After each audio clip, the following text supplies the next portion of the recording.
Who cares what your cholesterol numbers are? What we care about is preventing heart attacks and strokes. And cholesterol numbers are just one variable that goes into calculating a person's risk. For example, there's age, male versus female, diabetes or no diabetes, blood pressure control, smoking. And then the cholesterol numbers are another variable that goes into considering a person's overall heart attack and stroke risk. Whenever I present the topic of cholesterol to patients, I always present it as there is no right answer. My job as a doctor is to tell patients the pros and the cons and the risks and the benefits of taking a cholesterol pill versus not. Here is a common example. There is an excellent calculator at decisionaid.ca/CVD. You and your doctor can play around with your individual numbers, enter them, and see what your individual risk could be. For example, here we have a 55-year-old male, does not smoke, does not have diabetes, blood pressure is 125, and that's on a blood pressure pill. And the total cholesterol readings are 6 with an HDL of 1.3. And you can see that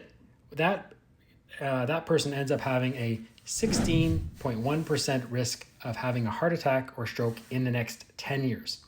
And then on the column on the right, you can choose to see how a particular treatment would give benefit. So in this case, if this person was to go on a cholesterol pill, which is called a statin, say a medium dose statin, we can see that by the green faces, that saves 4% or 4 out of 100 of those people from having a heart attack or stroke. One way I like to pose this is to say, if you were to take this person, clone them 100 times, and put all of their 100 clones on cholesterol pills and follow them over the next 10 years, about 16% would have, or 16 out of those 100 would have a heart attack or stroke over the next 10 years if they were not on any cholesterol pills. But instead, if you took all those 100 clones and you put them all on cholesterol pills, it would save 4 out of those 100 from having a heart attack or stroke over the next 10 years. So some people will look at those numbers and say, hey, yeah, I might be one of those 4%. I'd like to take a cholesterol pill. And other people would say, yeah, but 96% of people took a pill every day for 10 years. No way. And it didn't help them one way or the other. Different people will make different decisions based on the same numbers.